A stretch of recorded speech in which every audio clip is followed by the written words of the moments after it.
आमतौर पे ना, जब किसी मेडिकल डायग्नोसिस की बात आती है तो हम एक खास तरह के प्रिसिजन एक्सपेक्ट करते हैं, मतलब एकदम इंजीनियरिंग की तरह। हाँ, जैसे अगर हड्डी टूट गई है हम्म, तो एक्सरे में वो सफेद टेढ़ी लाइन एकदम साफ दिख जाती है। एग्जैक्टली।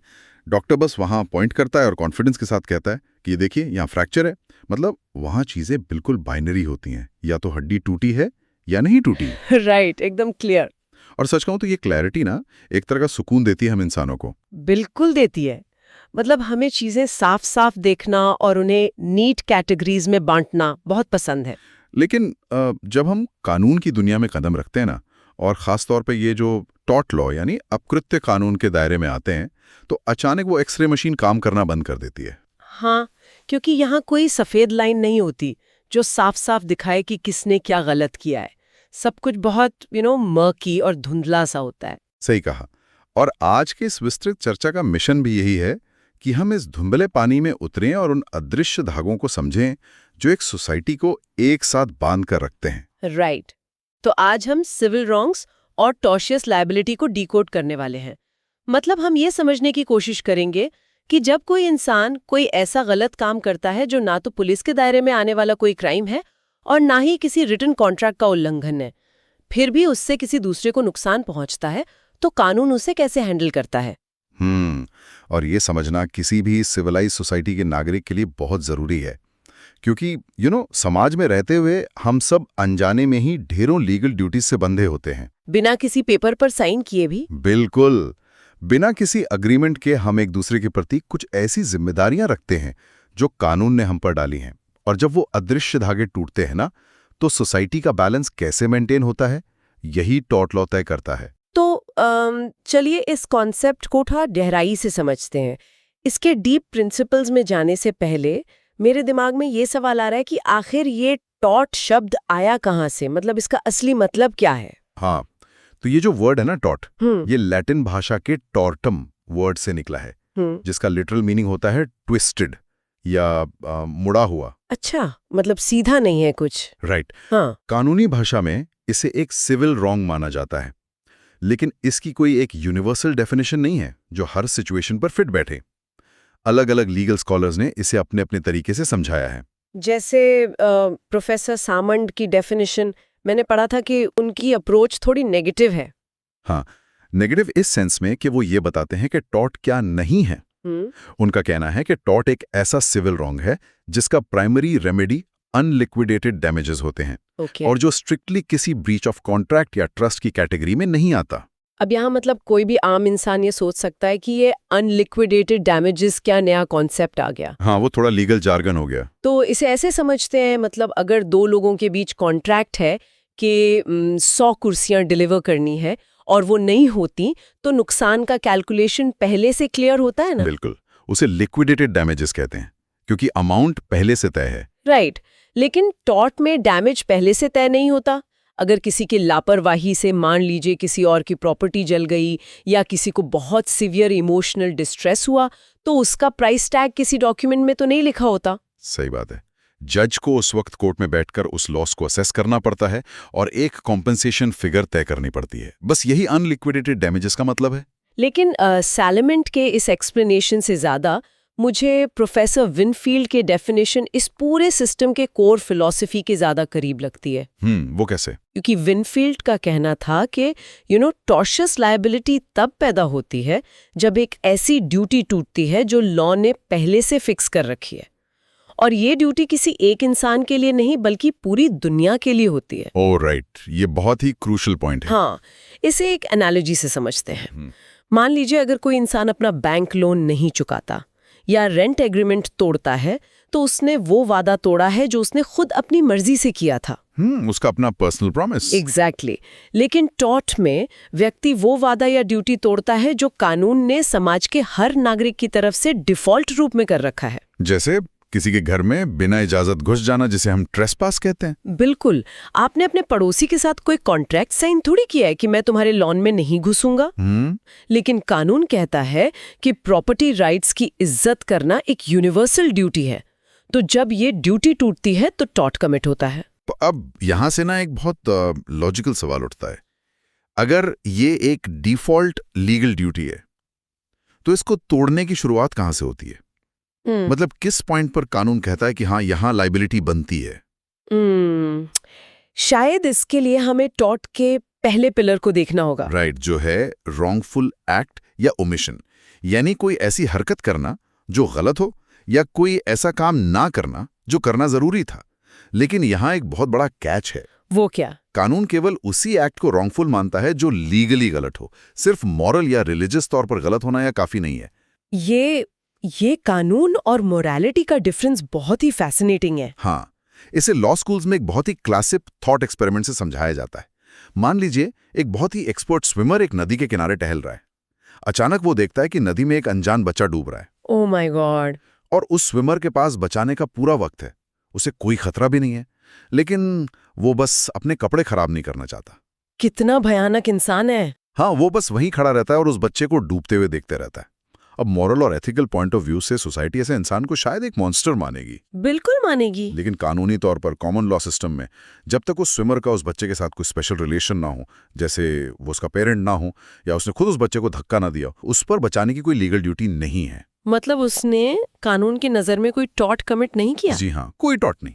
ये सुनकर तो सच में झटका लगता है। मतलब सवाल उठता है कि लॉ आखिर मॉरल गलतियों को सजा क्यों नहीं देता? इतना कोल्ड हार्टेड होने की क्या जरूरत है? इसका रीजन बहुत ही प्रैक्टिकल है।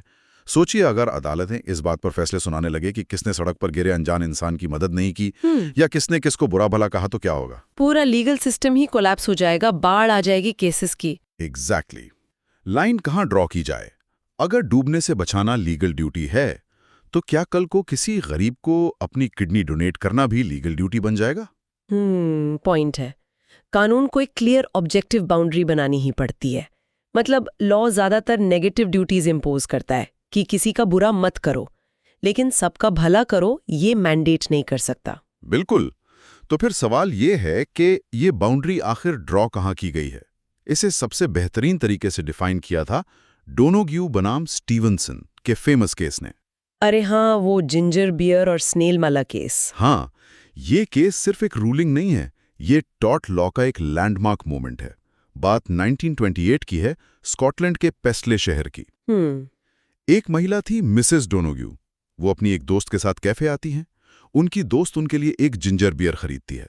अब वो बॉटल ओपेक थी, मतलब अंदर क्या है वो बाहर से दिख नहीं रहा था। ओके। मिसेस डोनोग्यू आधी बियर पीती हैं और बाकी का अपनी आइसक्रीम पर डालती हैं। और तभी बॉटल के अंदर से एक सड़ा हुआ डीकम्पोज्ड घोंघा यानी स्नेल निकलकर आइसक्रीम पर गिरता है। ओह, कितना घिनौना है। हाँ, और उन्हें सीवियर गैस्ट्रोएंटेराइटिस और शॉक लगता है। अब दिक्कत ये थी कि उस जमाने के लॉ के हिसाब से क्लेम वही कर सकता था जिसका कॉन्ट्रैक्ट हो। राइट। और बियर तो उनकी दोस्त ने खरीदी थी, उन्होंने नहीं। एग्जैक्टली। कैफे ऑनर के साथ उनका कोई कॉन्ट्रैक्ट नहीं था, तो उन्होंने सीधे उस बियर को बनाने वाले मैन्युफैक्चरर मिस्टर स्टीवनसन पर केस कर दिया। तो मैन्युफैक्चरर ने तो यही कहा होगा कि मेरा इस महिला के साथ कोई एग्रीमेंट थोड़ी है। बिल्कुल, यही आर्ग्यूमेंट दिया कि मैं इन्हें कैसे कंपनसेट करूं। लेकिन यहीं पर हाउस ऑफ लॉर्ड्स के जज लॉर्ड एटकिन ने एक ऐसी थ्योरी पेश की जिसने पूरा सिस्टम बदल दिया। उन्होंने एस्टैब्लिश किया नेबरहुड प्रिंसिपल। Neighbourhood principal. हाँ, उनका कहना था कि सोसाइटी में हर इंसान की ये ड्यूटी है कि वो ऐसी केयर रखे ताकि उसके किसी भी एक्शन या ओमिशन से उसके पड़ोसी को नुकसान ना पहुंचे। और यहाँ कानून की नजर में पड़ोसी का मतलब बगल वाले घर में रहने वाला नहीं है, राइट? बिल्कुल नहीं। पड़ोसी वो हर शख्स है जो आपके काम से इतना क्लोजली और डायरेक्टली अफेक्ट हो सकता है कि आपको कोई भी काम करते वक्त उसके बारे में सोचना चाहिए। मैन्युफैक्चरर को पता होना चाहिए कि अगर बॉटल में कुछ गलत गया तो एंड कंज्यूमर की तबीयत खराब होगी ही। वाओ, मतलब यहाँ से ड्यूटी ऑफ केयर एक्सपैंड हुई और क्लियर हुआ कि लीगल रॉन्ग कैसे एस्टैब्लिश होता है। राइट। चलिए मान लेते हैं कि एक लीगली गलत काम हो गया, एक ड्यूटी टूट गई, लेकिन क्या सिर्फ गलत काम का होना कोर्ट जाने के लिए काफी है? बहुत अच्छा सवाल है। मतलब अगर किसी की गलती से कोई दूसरा इंसान फिजिकली या फाइनेंशियली हर्ट ही नहीं हुआ तो क्या फिर भी केस बन सकता है? और यहीं पर हम आते हैं टॉर्ट लॉ के दूसरे पिलर पर, लीगल डैमेज। जी, और यहाँ कानून थोड़ा फिलोसॉफिकल हो जाता है, क्योंकि टॉर्ट लॉ में डैमेज का मतलब सिर्फ वॉलेट से गए पैसे या हड्डी टूटने तक लिमिटेड नहीं है। हाँ, इसे समझने के लिए दो बहुत ही हिस्टोरिकल लैटिन मैक्सिम्स या सिद्धांत है।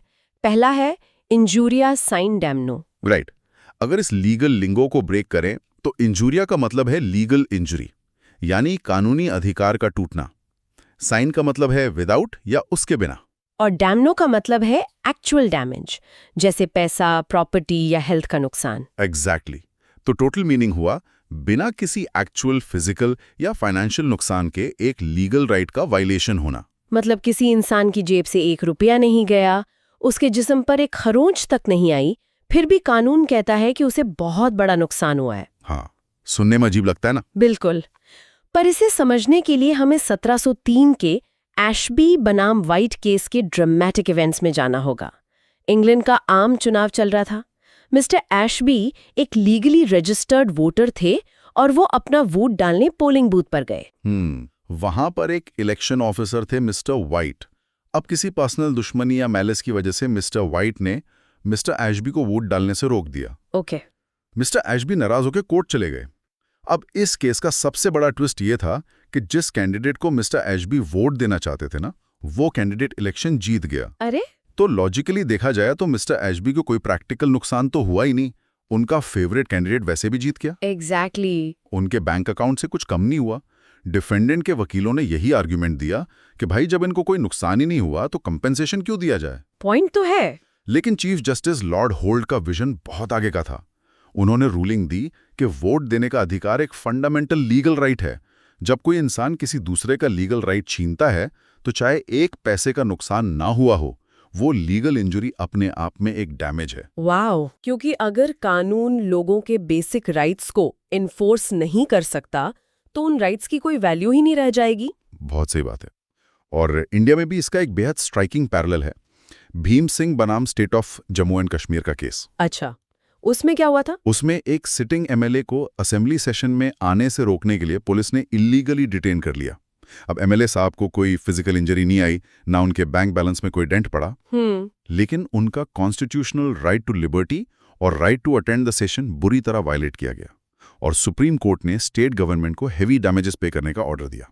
ये केसेस ना एक बहुत डीप ट्रूथ को हाईलाइट करते हैं। मतलब एक ऐसी सोसाइटी जहां राइट्स की इज्जत होती है, वहां कानून लोगों की फाइनेंशियल बैलेंस शीट से ज्यादा उनकी आज़ादी और उनके हक की फिक्र करता है। बिल्कुल। अब इस सिक्के का दूसरा पहलू भी देख लेते हैं। जो दूसरा सिद्धांत है वो पहले वाले का एकदम ऑपोजिट है। डैमनम साइन इंजूरिया, मतलब डैमेज विदाउट लीगल इंजरी। हाँ, एक्चुअल फाइनेंशियल या फिजिकल नुकसान तो बहुत बड़ा हुआ है, लेकिन किसी का कोई कानूनी हक नहीं टूटा। और क्योंकि कोई लीगल राइट वायलेट नहीं हुआ, इसलिए कोर्ट कोई मदद नहीं करेगी। ये तो थोड़ा ब्रूटल लग रहा है सुनने में। ब्रूटल है, लेकिन रियल वर्ल्ड रूल यही है। इसे समझने के लिए 1410 के एक केस में चलते हैं, the Gloucester grammar school case. Imagine कीजिए 15वीं सदी का इंग्लैंड। ओके, कर लिया इमेजिन। एक स्कूल काफी सक्सेसफुली चल रहा है, मास्टर जी की पूरी मोनोपोली है, बच्चे स्कूल आते हैं और अच्छी खासी फीस, मान लीजिए 40 पेंस देते हैं। तभी अचानक ठीक उस स्कूल के सामने एक नया आदमी अपना स्कूल खोल लेता है और वो कहता है कि मैं बच्चों को सिर्फ 12 पेंस में पढ़ाऊंगा। अरे बाप रे, ये तो सीधा कंपटीशन हो गया। नेचुरली पुराने स्कूल के सारे स्टूडेंट्स नए स्कूल में शिफ्ट होने लगे होंगे। बिल्कुल। पुराने स्कूल के ओनर को भारी फाइनेंशियल नुकसान हुआ। वो गुस्से में कोर्ट पहुंच गए और नए स्कूल ओनर पर केस ठोक दिया कि इसने मेरा बिजनेस तबाह कर दिया है। तो उनका आर्ग्यूमेंट था कि उन्हें एक्चुअल डैमेज हुआ है। हाँ, यानी डैमनम हुआ है।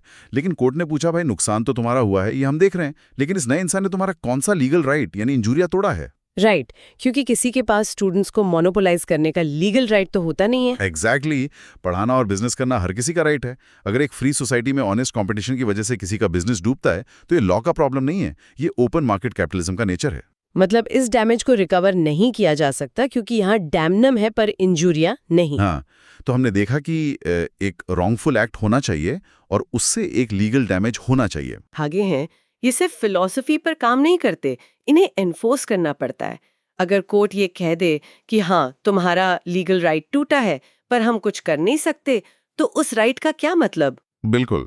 और यहीं पर एंटर होता है टॉर्ट लॉ का तीसरा और आखिरी पिलर, लीगल रेमेडी। ये पूरा पिलर ना एक सिंगल पावरफुल कॉन्सेप्ट पर टिका है, उबी जस इबी रेमेडियम, जिसका मतलब है where there is a right there is a remedy. मतलब जहां अधिकार है वहां उपाय है। हाँ, अगर लॉ आपको एक राइट देता है और कोई उसे वायलेट करता है तो उसकी भरपाई करना लॉ की ड्यूटी है।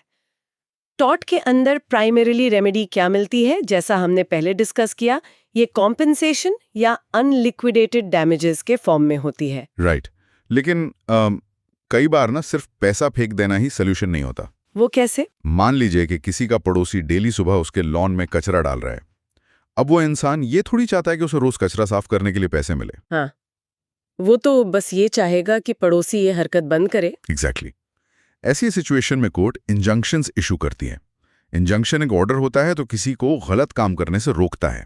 ये रेमेडी वाला पिलर ना एक आम नागरिक को इमेंस पावर देता है। इसका मतलब है कि आपको सोसाइटी में जस्टिस के लिए सिर्फ सरकार या पुलिस के एक्शन का वेट नहीं करना है। बिल्कुल, आप एज एन इंडिविजुअल कोर्ट का दरवाजा खटखटा सकते हैं। हाँ, तो यहाँ तक तो हमने लॉ के मैकेनिक्स को समझ लिया, रॉन्गफुल एक्ट, लीगल डैमेज और रेमेडी। लेकिन यहाँ एक बहुत डीपर साइकोलॉजिकल सवाल बाकी रह जाता है। वो क्या?